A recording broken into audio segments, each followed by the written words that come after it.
नमस्कार, स्वागत है आप सभी का शिक्षा सिटी के यूट्यूब चैनल में। दोस्तों, आज के इस वीडियो में हम प्रकाश का जो टॉपिक था हमने स्टार्ट किया था, उस टॉपिक के भाग 2 को आज हम कंप्लीट करेंगे तथा भाग 2 में हमने आज के इस वीडियो में हमने अवतल दर्पण, उत्तल दर्पण, अवतल लेंस और उत्तल लेंस के प्रश्नों को सम्मिलित किया हुआ है। तो ये हमारा प्रकाश के टॉपिक का भाग 2 है। तो चलिए वीडियो को स्टार्ट करते हैं और देख लेते हैं कि अवतल दर्पण, उत्तल दर्पण और अवतल लेंस और उत्तल लेंस से संबंधित कौन कौन से इम्पॉर्टेंट प्रश्न हैं जिनको इस वीडियो में सम्मिलित किया गया है। तो पहला प्रश्न हमारा है, कार के पीछे के यातायात के दृश्यावलोकन के लिए किस प्रकार के शीशे का इस्तेमाल किया जाता है। तो कार के पीछे या मान लीजिए कोई बाइक है या कार है, उसके पीछे के का दृश्य यानी पीछे के यातायात को देखने के लिए किस प्रकार के शीशे का इस्तेमाल किया जाता है। तो कॉन्वेक्स लेंस यानी कि उत्तल दर्पण का इस्तेमाल किया जाता है। तो इसका राइट आंसर आपको मिलेगा ऑप्शन सी में, यानी कि उत्तल दर्पण। इसको हम इंग्लिश में कहते हैं कॉन्वेक्स लेंस। क्या कहते हैं? तो उत्तल दर्पण को हम इंग्लिश में कहते हैं कॉन्वेक्स लेंस तथा कॉन्वेक्स लेंस का इस्तेमाल, कॉन्वेक्स मिरर हो गया यहाँ पे, सॉरी।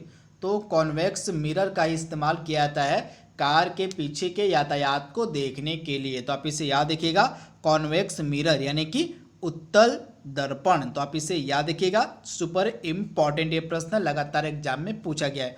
तथा यह जो उत्तल दर्पण होता है, इसमें किस प्रकार का प्रतिबिंब बनता है।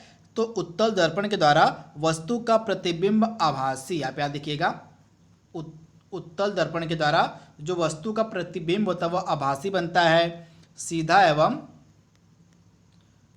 व वस्तु से छोटा बनता है। तो ये आप याद रखिएगा, जो वस्तु से छोटा। तो जो उत्तल दर्पण होता है उसमें किसी वस्तु का प्रतिबिंब किस प्रकार का बनता है। तो आभासी बनता है, सीधा बनता है और वस्तु से छोटा बनता है। उस वस्तु का प्रतिबिंब कहाँ पे? तो उत्तल दर्पण में। तो आप इसे याद रखिएगा, ये सुपर इम्पॉर्टेंट प्रश्न है और लगातार एग्जाम में पूछा गया प्रश्न है। तो इसी कारण से जो है, आप देखे होंगे जितने भी मोटर वाहन होते हैं या बस होते हैं, बस में जो है उत्तल दर्पण लगा होता है पीछे के यातायात को देखने के लिए। तो आप इसे याद रखिएगा। अगला इंपॉर्टेंट प्रश्न हमारा है, दाढ़ी बनाने के लिए काम में लाया जाता है अवतल दर्पण या समतल दर्पण या उत्तल दर्पण या इनमें से कोई नहीं। तो दाढ़ी बनाने में किसका इस्तेमाल किया जाता है? तो अवतल दर्पण का। किसका?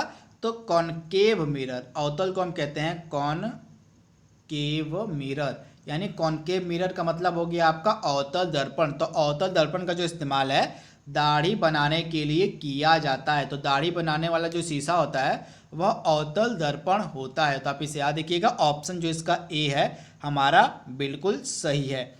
अगला इंपॉर्टेंट प्रश्न हमारा है,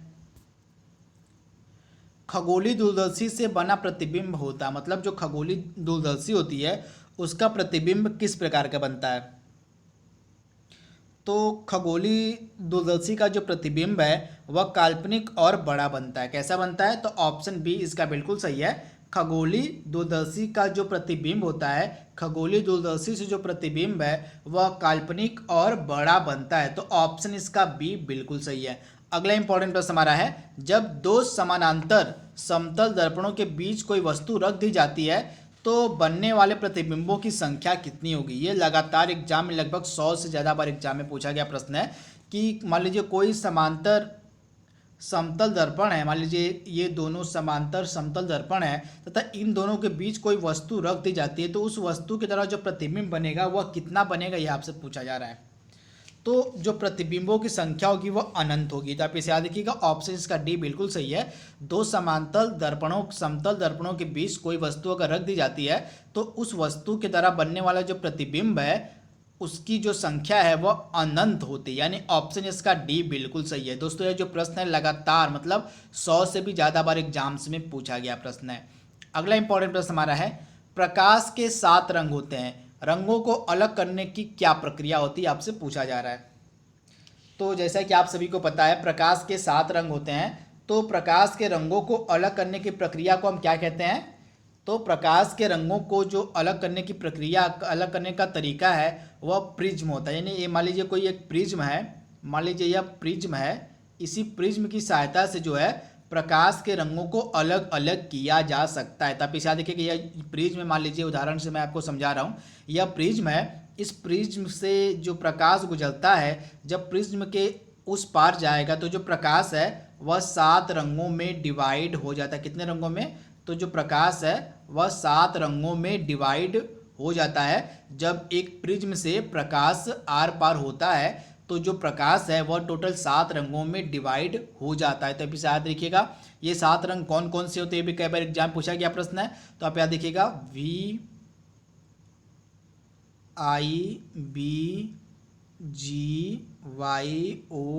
ये फार्मूला आप याद रखिएगा विबग्योर। क्या होता है? VIBGYOR,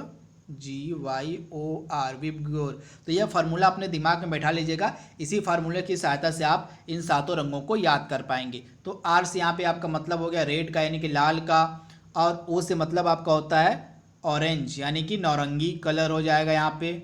और उसके बाद वी से मतलब आपका होता है, सॉरी यहाँ पे वाई होगा ना, हाँ, तो वाई से आपका मतलब क्या होता है? येल्लो। क्या होता है? येल्लो मतलब पीला आपका हो जाएगा। उसके बाद जी से आपका हो जाएगा ग्रीन हो जाएगा।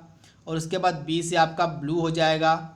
और उसके बाद आई से आपका इंडिगो, यानी कि बैगनी कलर हो जाए, सॉरी इंडिगो मतलब जामुनी होता है। क्या होता है? तो इंडिगो मतलब जामुनी कलर हो जाएगा। और लास्ट में आपका होता है वायलेट, यानी कि बैगनी कलर। तो ये 7 रंग होते हैं प्रकाश के। तो इसे भी आप याद रखिएगा। 7 रंग कौन कौन से होते हैं? रेड हो गया, ऑरेंज हो गया, येलो हो गया, ग्रीन हो गया, ब्लू हो गया, और जामुनी हो गया, और बैगनी हो गया। इसी क्रम में आप याद रखिएगा, इसी क्रम में लगातार एग्जाम में प्रश्न पूछा जाता है।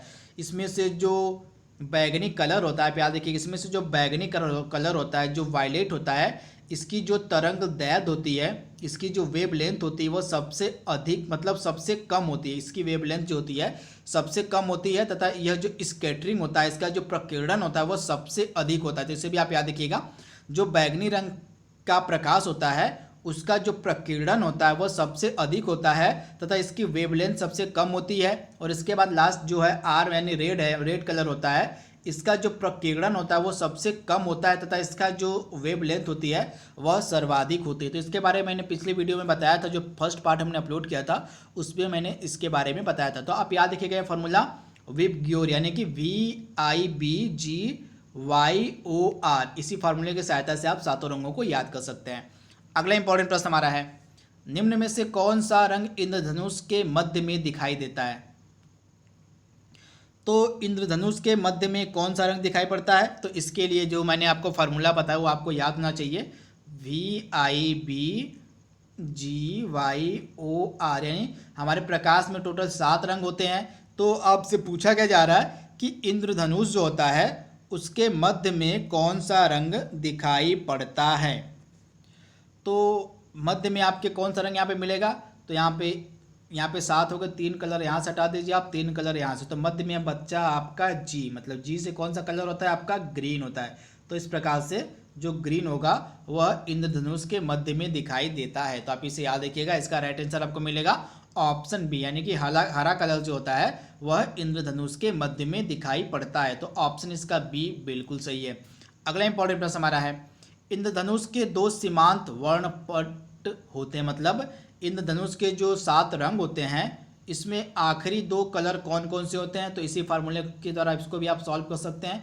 तो देखा आपने, यह जो फार्मूला है इस फार्मूले से लगातार एग्जाम प्रश्न पूछे जाते हैं। तो आखिरी में आपको वायलेट मिलता है, यानी बैगनी कलर मिलता है, और रेड मिलता है, यानी कि ये दोनों सीमांत वर्णपट के कलर होते हैं। तो आपका आंसर हो जाएगा बैगनी और लाल, यानी कि ऑप्शन डी आपका बिल्कुल सही हो जाएगा, बैगनी और लाल।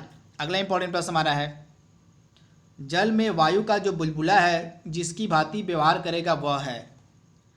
तो जल में जो वायु का बुलबुला है वो किसकी भांति व्यवहार करता है? तो अवतल लेंस की भांति। किसकी भांति? तो अवतल लेंस की भांति व्यवहार करता है जल में वायु का मतलब बुलबुला। तो आप इसे याद रखिएगा, ऑप्शन इसका डी बिल्कुल सही है, अवतल लेंस की भांति जो है व्यवहार करता है। तो ऑप्शन इसका डी बिल्कुल सही है।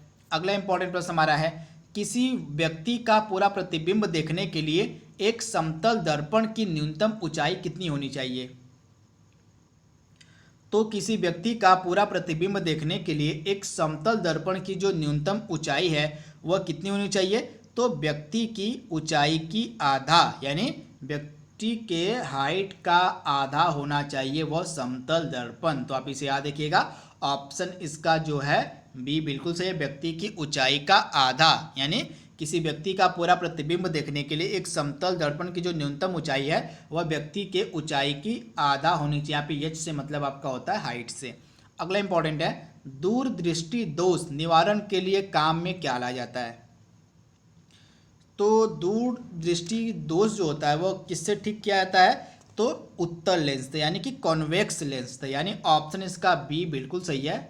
कॉन्वेक्स लेंस की मदद से, यानी कि उत्तल लेंस की मदद से दूरदृष्टि जो दोष होता है उसको ठीक किया जाता है। तथा यह जो दूरदृष्टि दोष होता है इसमें निकट की वस्तु स्पष्ट नहीं दिखाई पड़ती। आप याद रखिएगा, जिस भी व्यक्ति को दूरदृष्टि दोष की बीमारी होती है उस व्यक्ति को निकट की वस्तु नहीं दिखाई पड़ती है। क्या होता है, उस व्यक्ति को निकट की वस्तु नहीं दिखाई पड़ती परंतु उसको दूर की वस्तु दिखाई पड़ती है। तो आप इसे याद रखिएगा, आप कंफ्यूज मत होइएगा, क्योंकि जो दूरदृष्टि दोष होता है और निकट दृष्टि दोष होता है इन दोनों में उल्टा फार्मूला लगता है। यानी दूरदृष्टि दोष में जो निकट की वस्तु नहीं दिखाई पड़ती है और निकट दृष्टि दोष में जो है दूर की वस्तु नहीं दिखाई पड़ती, तो दोनों अलग अलग हैं। तो दोनों को आपको याद रखना पड़ेगा। तो दूरदृष्टि दोष जिस व्यक्ति को होता है उसको उत्तल लेंस लगाया जाता है। तो आप इसे याद रखिएगा, उत्तल लेंस के प्रयोग से दूरदृष्टि दोष को दूर किया जाता है तथा दूरदृष्टि दोष में निकट की वस्तु साफ नहीं दिखाई पड़ती है जबकि दूर की वस्तु साफ दिखाई पड़ती है। अगला इंपॉर्टेंट प्रश्न हमारा है निकट, यहाँ पे दूरदृष्टि दोष हमने पढ़ लिया, अब यहाँ पे हम निकट दृष्टि दोष के बारे में पढ़ेंगे। तो जैसा कि मैंने आपको बताया, जो निकट दृष्टि दोष होगा किसी व्यक्ति को, तो उस व्यक्ति को जो है दूर मतलब निकट की वस्तु नहीं दिखाई पड़ती है। तो इसे आप याद रखिएगा, जो है अगर किसी व्यक्ति को निकट दृष्टि दोष होता है तो उस व्यक्ति को क्या हो जाएगा, निकट दृष्टि दोष वाला जो व्यक्ति होता है उसको नज़दीक की वस्तु साफ दिखाई पड़ती है। यानी जो निकट की वस्तु होती है वह उस व्यक्ति को स्पष्ट दिखाई पड़ती है परंतु दूर की वस्तु उसको नहीं दिखाई पड़ती है। तो इस बीमारी को हम कहते हैं निकट दृष्टि दोष। तथा इस दृष्टि दोष को दूर करने के लिए जो है किस चश्मे का इस्तेमाल किया जाता है, तो अवतल लेंस का। आप याद रखिएगा, अवतल लेंस का इस्तेमाल किया जाता है निकट दृष्टि दोष को दूर करने के लिए। तो दोनों आपको याद रखना है, निकट दृष्टि दोष को दूर करने के लिए अवतल लेंस और दूर दृष्टि दोष को दूर करने के लिए उत्तल लेंस का इस्तेमाल किया जाता है। अगला इंपॉर्टेंट प्रश्न हमारा है पढ़ने में काम आने वाले ग्लासेस किस प्रकार के लेंस से बनते हैं। तो जो पढ़ने में काम आने वाले ग्लासेस होते हैं वह उत्तल लेंस से बनते हैं। तो आप इसे याद रखिएगा, पढ़ने में जो काम आने वाले ग्लास होते हैं वे उत्तल लेंस के बने होते हैं। तो ऑप्शन इसका बी बिल्कुल सही है, उत्तल लेंस के। अगला इंपॉर्टेंट प्रश्न हमारा है खोज बत्ती यानी कि जो सर्च लाइट होती है उसमें किस प्रकार के दर्पण का इस्तेमाल किया जाता है। तो जो खोज बत्ती होती है, जो सर्च लाइट होती है, उसमें किस प्रकार के दर्पण का इस्तेमाल किया जाता है, तो नतो, आप याद रखिएगा, नतोदर दर्पण जिसको हम कहते हैं कॉनकेव मिरर। क्या कहते हैं, नतोदर दर्पण को हम कहते हैं अवतल दर्पण। इसे भी आप याद रखिएगा, कई बार आपको कंफ्यूज करने के लिए ये सब भी दे देता है। तो नतोदर दर्पण को हम कहते हैं अवतल दर्पण तथा इसी का इस्तेमाल किया जाता है खोज बत्ती में यानी कि सर्च लाइट में। तो आप इसे याद रखिएगा। इसके साथ कारों की हेडलाइट में भी अवतल दर्पण यानी कि नतोदर दर्पण का इस्तेमाल किया जाता है। तो आप इसे याद रखिए। अगला इंपॉर्टेंट प्रश्न हमारा है समान आंख के लिए स्पष्ट दृष्टि की न्यूनतम दूरी कितनी होनी चाहिए। तो सामान्य आंखों के लिए स्पष्ट दृष्टि की न्यूनतम दूरी कितनी होती है, तो इसका राइट आंसर आपको मिलेगा ऑप्शन डी में यानी कि 25 सेंटीमीटर। तो आप इसे याद रखिएगा, सामान्य आंख के लिए स्पष्ट दृष्टि की जो न्यूनतम दूरी होती है वो होती है 25 सेंटीमीटर। अगला इंपॉर्टेंट प्रश्न हमारा है मनुष्य की आंख में किसी वस्तु का प्रतिबिंब जिस भाग पर बनता है वह है। तो हमारी आंख में किसी वस्तु का जो प्रतिबिंब है वह कहाँ पे बनता है, तो रेटिना पे। कहाँ, तो रेटिना मतलब दृष्टि पटल। कहाँ पे, तो रेटिना का मतलब होता है दृष्टि पटल, यानी कि यहीं पे जो है मनुष्य की आंख में किसी वस्तु का प्रतिबिंब बनता है। तो आप इसे याद रखिएगा, रेटिना यानी कि दृष्टि पटल पे किसी वस्तु का प्रतिबिंब बनता है। तो आप इसे याद रखिएगा। अगला इंपॉर्टेंट प्रश्न हमारा है निम्न में से कौन सा प्राथमिक रंग नहीं है। तो इसमें से प्राथमिक रंग कौन सा नहीं है? काला। बाकी पीला, लाल और नीला, आप याद देखिएगा, पीला, लाल और नीला जो होता है, इसमें से काला जो प्राथमिक रंग नहीं है, बाकी जो है पीला, लाल और नीला, आप याद देखिएगा, पीला, लाल और नीला जो है यह प्राथमिक रंग की श्रेणी में आते हैं। तो इसे भी आप याद रखिएगा। इसके बाद अगला इंपॉर्टेंट प्रश्न हमारा है, यहाँ पे आप थोड़ा सा करेक्ट कर लीजिएगा। यहाँ पे प्राथमिक रंगों में जो है क्या क्या आते हैं? तो प्राथमिक रंग में आपका हो जाएगा लाल, हरा और नीला। क्या होता है? तो लाल हो जाएगा, हरा हो जाएगा और आपका नीला हो जाएगा। तो ये जो तीन रंग होते हैं ये प्राथमिक रंग कहलाते हैं। तो मैंने आपको बताया था पीला प्राथमिक रंग में होता है, पीला नहीं होगा, आपका लाल हो जाएगा, हरा हो जाएगा, नीला हो जाएगा आपका प्राथमिक रंग। तो आप इसे याद रखिए। अगला इंपॉर्टेंट प्रश्न हमारा है, तीन रंग मूल हैं, ये क्या क्या हैं? तो मतलब तीन रंग मूल यानी कि प्राथमिक रंगों की यहाँ पे बात हो रही है। तो जैसा कि मैंने आपको बताया नीला, हरा और लाल क्या होता है? तो तीन रंग मूल कौन कौन से होते हैं? नीला, हरा और लाल, यानी कि प्राथमिक रंगों की यहाँ पे बात हो रही है। तो इसका राइट आंसर हो जाएगा आपका ऑप्शन बी। अगला इंपॉर्टेंट प्रश्न हमारा है, सूर्य के प्रकाश में रंगों की संख्या कितनी होती है? तो इसके बारे में मैंने आपको बताया था, सूर्य के प्रकाश में रंगों की संख्या होती है 7। इसके लिए मैंने आपको फार्मूला बताया था VIBGYOR।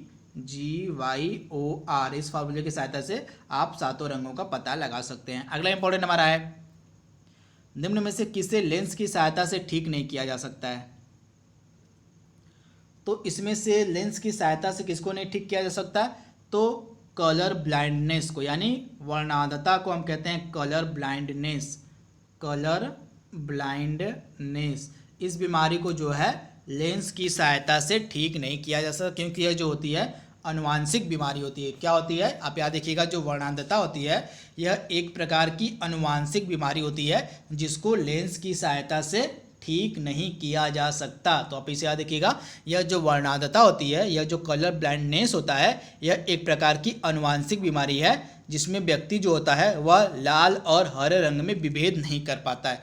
जिस भी व्यक्ति को यह बीमारी होती है वह व्यक्ति लाल रंग में और हरे रंग में अंतर नहीं पहचान पाता है तथा इस बीमारी की जो इलाज है वह लेंस की सहायता से नहीं होते। मतलब लेंस की सहायता से इस बीमारी को ठीक नहीं किया जा सकता है। तो आप इसे याद रखिएगा।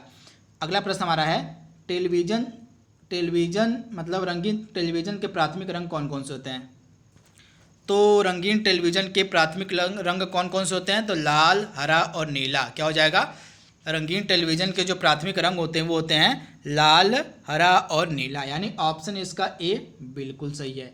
तो दोस्तों यहाँ पे हमने जो 50 प्रश्नों की सीरीज़ हमने स्टार्ट की थी प्रकाश टॉपिक से रिलेटेड, उसको हमने कवर कर लिया है। आई होप आपको वीडियो पसंद आया होगा। तो आज के लिए बस इतना ही। Thank you, thanks for watching, thank you.